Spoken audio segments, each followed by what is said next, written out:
Cartoon ও কাহিনী চ্যানেলে আপনাদের স্বাগত। আজকের গল্প সঞ্জীব চট্টোপাধ্যায়ের লেখা মর্গান সাহেবের বাগান। কি আশ্চর্য! শোবার আগে বিছানায় বসে ঢকঢক করে এক গ্লাস জল খেয়ে বালিশে মাথা, সঙ্গে সঙ্গে গভীর ঘুম। শেষ রাতে সুন্দর একটা স্বপ্ন। ঠিক 5টায় চোখ মেলে তাকানো, জানলায় লেগে আছে ভোর, পাখির প্রথম ডাক। রোজ রোজ এই আমার অভ্যাস। কিন্তু কি আশ্চর্য, কাল আমি গিলাসটা মাথার কাছের ছোট্ট টেবিলটায় রেখেছিলাম, সেটা পূবের জানলার প্যারাপেটে চলে গেল কি করে? ঘরের দরজা বন্ধ, টেবিল থেকে জানলার দূরত্ব অবশ্যই 16 ফুট। কি জানি বাবা, ভোরের আলোয় পাতলা কাচের গিলাসটায় অদ্ভুত একটা গোলাপি রঙের আভা। বিছানা থেকে নেমে দরজাটা পরীক্ষা করলুম। না, ছিটকিনিটা ভেতর থেকে বন্ধ। আমি না খুলে দিলে ভেতরে কারো আসার সাধ্য নেই। এইবার গেলাসটার কাছে গেলুম। তলায় মিহি সাদা গুঁড়োর মতো কি সব পড়ে আছে। পরিষ্কার কলের জল খেয়েছিলুম। খাওয়ার আগে অভ্যাস মতো আলোর দিকে তুলে দেখে নিয়েছিলুম। পরিষ্কার জল কিচ্ছু ছিল না। গেলাসটা যেখানে আছে থাক, হাত দিতে সাহস হচ্ছে না। বরং মনোজকে ডাকি। মনোজ আমার সাগরেদ, বয়স কম কিন্তু তুখোর ছেলে। মনোজ আমার সঙ্গে থাকলে আই ডোন্ট কেয়ার। দরজা খুলে বাইরের দালানে বেরিয়ে অবাক। অজস্র তুলো, রাশি রাশি তুলো ভোরের বাতাসে মেঝেতে উড়াউড়ি করছে। কাল খুব গরম ছিল। মনোজ গাড়ি বারান্দার ছাতে শুয়েছিল। সেই দিকে যেতে যেতে ভাবছি, নিশ্চয়ই বিরাট বিরাট গেছো ইঁদুর আছে, এসব তাদেরই কাজ। দুটো ইঁদুরে গেলাসটাকে জানলার কাছে বয়ে নিয়ে গেছে। ইঁদুরের অসাধ্য কিছু নেই। মনোজ একটা মাদুরে থানিট মাথায় দিয়ে অঘরে ঘুমোচ্ছে। কাণ্ড দেখো ছেলের। বালিশ কি ছিল না? ধাক্কা ধাক্কি করে তুললুম। মনোজ অবাক। বালিশে মাথা দিয়েই শুয়েছিল। থানিট এলো কোথা থেকে? তার মানে কেউ বালিশটা টেনে নিয়ে মাথার তলায় ইট গুজে দিয়েছে। বালিশটাকে ছিঁড়ে ফর্দা ফাই করে সব তুলো দালানে ছড়িয়ে দিয়েছে। কে কে সেই শয়তান? এই অদ্ভুত সুন্দর বাগান বাড়িটা আমার বাবা কিনেছেন।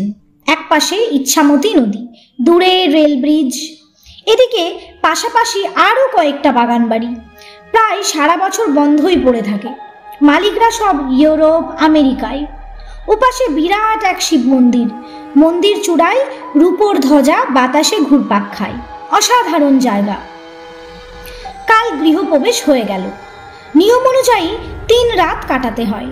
আমি আর মনোজ এই 3 দিন থাকব। প্রথম রাতের অভিজ্ঞতা তো এই, কোনো মাথা মুন্ডু নেই। ভয় পেলে পাওয়া যায়, কিন্তু কেন পাবো? বদমাইশ লোকের কাজ হলে আজ রাতে তার বড়াতে পেটাই। ভূত হলে আমরা দুজনেই ভূত বিশ্বাস করি না। বিজ্ঞান আর ভূত একসঙ্গে থাকতে পারে না, যেমন আলো আর অন্ধকার। মনোজ বললে চা খেলে সব ঠিক হয়ে যাবে। কালই আমরা দেখেছি শিব মন্দিরের কাছে একটা ভালো দোকান আছে। সকালে দারুণ আকর্ষণীয় গরম জিলিপি করে আর লোভনীয় পাঞ্জাবি চা।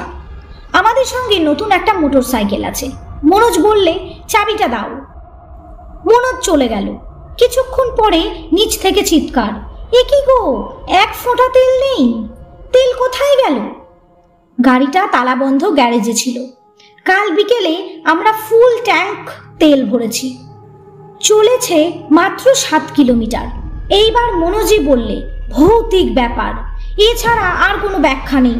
তোমার বিজ্ঞান ফেল মেরে যাবে। আমরা হাঁটতে হাঁটতে শিব মন্দিরের দিকেই চললুম। বাঙালির ছেলে, সকালে চা না খেলে দিন শুরু করা যায়? মন্দিরের পাশ দিয়ে বইছে ইচ্ছামতি, ভারী সুন্দর। এই সব বিচ্ছিরি ব্যাপার না ঘটলে এমন সুন্দর জায়গায় এই সুন্দর সকালে আমি আর মনোজ দুজনে গলা মিলিয়ে রবীন্দ্রনাথের গান গাইতুম। গতবার দুর্গাপুজোর ফাংশনে আমরা দুজনে গান গেয়ে 2টো ওয়াটার বটল পুরস্কার পেয়েছিলাম। সেই বটল দুটো আমরা এখানে এনেছি। মন্দিরে প্রণাম করে প্রচুর জিলিপি আর চা খেয়ে ঠিক করলুম একেবারে বাজার করে ফিরব। দোকান থেকে একটা ব্যাগ কিনে যাবতীয় বাজার করে আবার 1 গ্লাস করে চা খেয়ে আমরা বাগানে এসে হতভম্ব। বিশাল গেটে বিরাট একটা মরচে ধরা তালা লাগানো। দেখলেই মনে হয় তালাটা কমসে কম 100 খানেক বছরের পুরনো। হাতে বাজারের ব্যাগ, ভেতরে সব জিনিসপত্র আমাদের। বিশাল পাঁচিল ঘেরা এই বাগান, বাইরে থেকে বাড়িটা চোখে পড়ার উপায় নেই। মনোজ বললে, এই বদমাইশিটা আমাদের সঙ্গে কে করলে? নিশ্চয়ই তৃতীয় আর একজন কেউ আছে। আমি বললুম, ছিল, সারা রাত ঘাপটি মেরেছিল, এখন আর নেই, তালা ঝুলিয়ে দিয়ে চলে গেছে। মনোজ বললে, আমি পাঁচিল টপকে ভেতরে নামছি। পড়ে গিয়ে হাত পা ভাঙবি? ভেতরে পড়লে আমি তোকে বার করব কি করে? পাঁচিলটা কত উঁচু দেখেছিস? তাহলে সারাদিন হাঁ করে দাঁড়িয়েই থাকি। ভয়ঙ্কর কাঁচতে কাঁচতে সাইকেলে চেপে মধ্যবয়সী এক ভদ্রলোক আসছেন। খুব ধীর গতিতে সাইকেল চালাচ্ছেন। আমাদের বোকার মতো দাঁড়িয়ে থাকতে দেখে তিনি নেমে পড়লেন। আমরা কিছু বলার আগেই তিনি বললেন, কি তালা? আশ্চর্য হয়ে বললুম, হ্যাঁ তালা। আপনি কি করে জানলেন? এই অঞ্চলের সবাই জানে ভাই, মর্গান সাহেবের তালা। ভালো করে দেখো, তালার গায়ে লেখা আছে চাপস, মেড ইন ইংল্যান্ড, 1901। ও তো মরছে ধরা ভুতুড়ে তালা। এই যে শব্দটি বললে ভুতুড়ে, ওইটাই ঠিক। শ্যামবাবুকে। শ্যামবাবু তো আমার বাবার নাম, আপনি চেনেন? তাকে কে না চেনে, অত বড় উকিল। শ্যামবাবুকে জেলা আদালতের আমরা সবাই বারণ করেছিলুম, শুনলেন না। বড্ড কড়াধাতের মানুষ। তোমরা শোনো, মর্গান সাহেবের বাবা ছিলেন নীল কুঠিয়াল। জানো নিশ্চয়ই, 19 শতাব্দীর সাহেবরা নীল চাষ করত। মর্গান একটা চটকল করেছিল আরও অনেক সাহেবকে নিয়ে। মর্গান প্রথম বিশ্বযুদ্ধে লড়াই করেছিল, বীর। মর্গানের বউটার চরিত্র ছিল ব্যাড, ভেরি ব্যাড। একদিন রাত্রিরে ফিকে গোলাপি রঙের একটা গেলাসে মদের সঙ্গে সেকো বিষ খাইয়েছিল। বদমাইশ মেয়ে, এদের জ্যান্ত কবর দেওয়া উচিত। মেম যদি সুন্দরী হয়, জানবে ডেঞ্জারাস। ভদ্রলোক সাইকেলে উঠতে যাচ্ছেন। আমরা বললুম, এ কি, আপনি চলে যাচ্ছেন? আমার দেরি হয়ে যাচ্ছে বাবা, আমার স্কুল বসে গেছে, কাশির জন্য দেরি হয়ে গেল। ওষুধ খাচ্ছেন? ওষুধ খাবো কেন? এই যে বললেন কাশি। আরে ধুর বাপু, কাশি আমার বড় ছেলের নাম। আমার 3 ছেলে, 3টেই তীর্থ, কাশী, বৃন্দাবন, মথুরা। তাহলে বলে যান, আমরা কি করব? কি আবার করবে? আর সবাই যা করেছে, এই তালা ভাঙার সাহস কারও নেই। বংশ নির্বংশ হয়ে যাবে। কে এক খেমোখা এই বাগানটা কিনেছিল, তারও এই এক অবস্থা। পয়সার গরমে নিজে লোহা ঢুকিয়ে তালা ভেঙেছিল, সব মরে গেল। তাদের বাড়ির বিড়ালটা পর্যন্ত ডেড। ভাঙা তালাটা আবার এলো কি করে?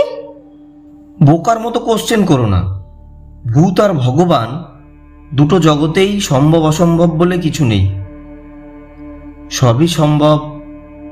যাই হোক, তোমাদের খুব পছন্দ হয়েছে আমার, তাই তালা খোলার উপায়টা বলে যাই।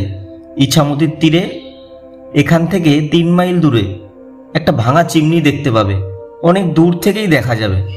সেটা লক্ষ্য করে নদীর কূলে গিয়ে দেখবে গাছপালার মধ্যে নির্জন এক সমাধি, পাথরের গায়ে অস্পষ্ট লেখা জেমস মর্গান। সেই সমাধিতে মোমবাতি দিয়ে ফুল ছড়িয়ে প্রার্থনা করবে ভক্তি ভরে, প্লিজ ওপেন দি লক। বলবে, আপনার বাগানে থাকার আর চেষ্টা করব না, মার্জনা চাইছি, মার্জনা। ফিরে এসে দেখবে গেট ইজ ওপেন। ভদ্রলোক সাইকেলে উঠে একটু এগোতেই আমরা অবাক। কোথায় সেই ভদ্রলোক? সাইকেলের আরোহী সোলার হ্যাট পরা ধবধবে সাদা এক সাহেব, আরোহী সমেত সাইকেল নিমেষে অদৃশ্য। মনোজ আবার সেই কথাটা বললে, ভৌতিক।